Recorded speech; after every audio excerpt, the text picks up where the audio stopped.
When I played in my first band, I tried to write as outstanding metal riffs as possible. Then I attempted to put them together into a song. It was a complete failure. The result ended up sounding like that. The riffs didn't fit together and the overall mix turned into a patchwork of ideas. This happened because I didn't pay enough attention to the basics of songwriting, the chord progressions. Once I focused on that, it became a game changer, allowing me to write the complete music in seconds. So today I will show how to build basic chords and chord progressions. Also, I will break down how different chord progressions form the song parts. We will finish this video by creating a song which sounds complete even before guitar riffs are written. This is how top bands write their songs. Let's get started.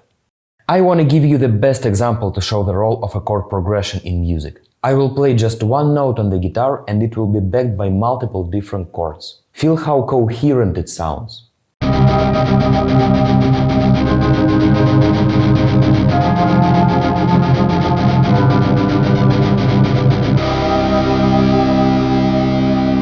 As you can see, the chord progression contains much more harmonical data than a guitar riff taken separately. To understand how it works, we need to dive into some theory. Give me just 3 boring minutes and I promise the theory behind songwriting will be completely clear to you. To build chord progressions, we need chords. The chords are built from the notes. That's why we start from the key.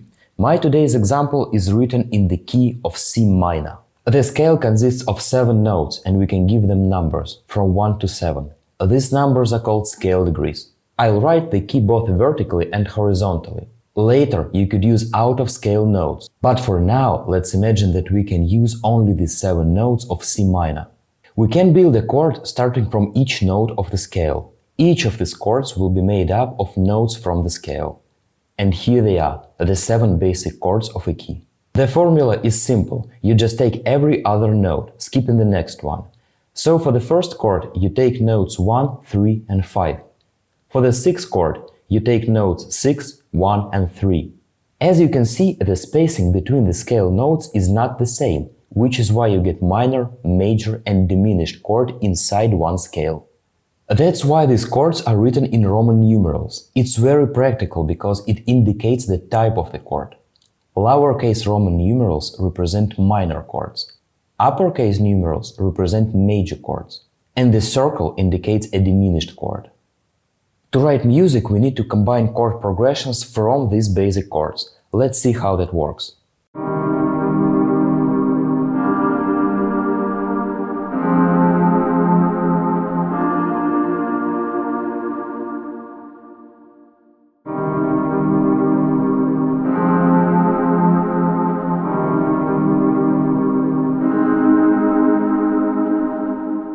Please leave me a positive comment. This really helps me to grow this channel, sharing more songwriting lessons. Now let's go over some theory to help you build your own chord progressions. I recommend starting with the root chord 1. It helps to get your listener accustomed to the vibe of the scale you're working in. The final chord in a progression should be the cadential chord. This means it creates strong tension that resolves back to the root chord. This technique will allow you to loop your chord progression from the first chord back to the cadential chord over and over again. In a minor key, you can use the 6 and 7 chords as a cadential chords. Later on, you can break this rule for more unique results, but for now, let's focus on staying within the 6 and 7. In the middle of a progression, you can use any chords you like, as long as they sound good to you. Feel free to experiment and explore different combinations.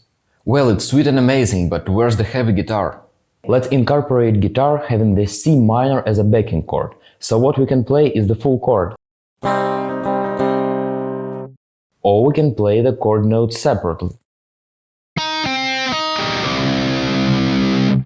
Or we can play the single note. Or we can play the interval. Or we can play the power chord. Or we can play the riff. In general, you can play anything on your guitar involving the chord notes. But remember, whatever you play, it must have the purpose in the context of the overall song. This brings us to a very important chapter of how chord progressions form different song parts. Let's come back to our basic chords. The purpose of the verse in a song is to tell a musical story. Usually it starts from the root chord and then develops with variations involving multiple different chords. Our previous chord combinations did sound like a verse. That's what we have already done.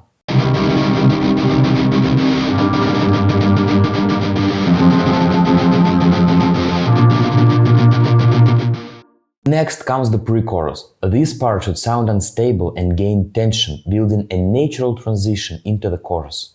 As listeners, we should feel the sense of unresolvedness during all pre-chorus part, and I want to show you a harmony trick to gain this effect.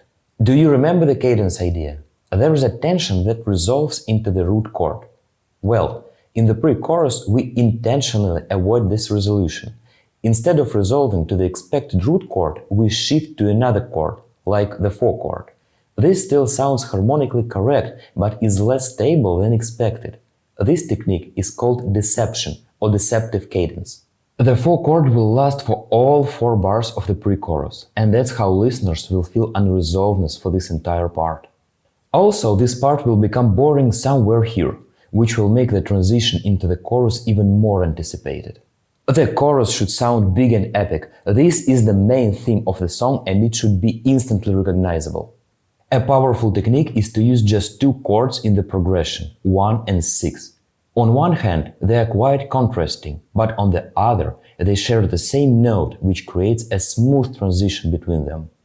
Later on, I will show you how to make these chords sound epic and cinematic. Also, I will add drums and bass to the final mix. But now we have just the basic chords written in a pretty default way. Even now I want to show you how complete it already sounds.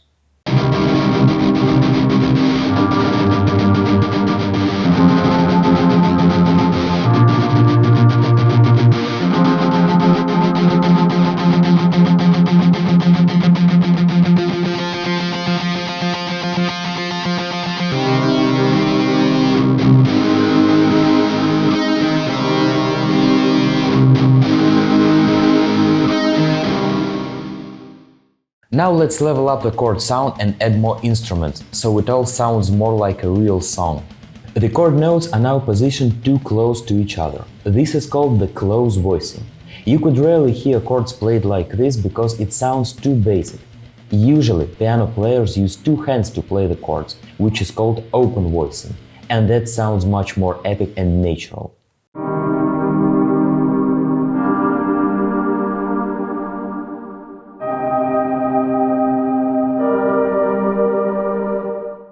I have changed the note positions for all chords in my progression, with only one exception, the pre-chorus.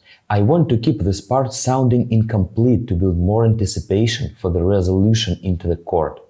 Another powerful trick to sound professional is to join the same notes in the neighboring chords. Do you remember how the 1 and 6 chords share the same note in the chorus part?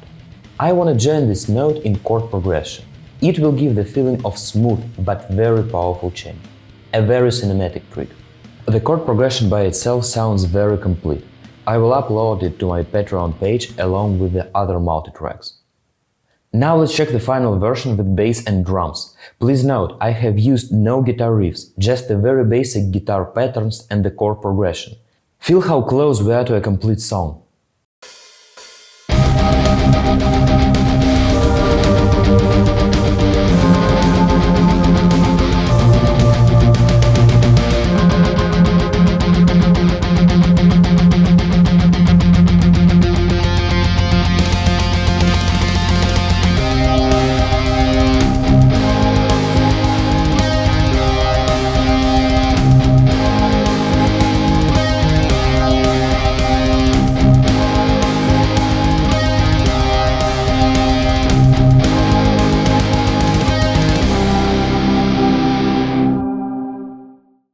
Please help me to grow this channel by hitting the subscribe button and leaving me a positive comment. I'm on my way to build a metal composing community where I could share all the knowledge in songwriting and composing I have, providing you with mind-blowing and game-changing techniques. Thanks for watching and see you in the upcoming episodes.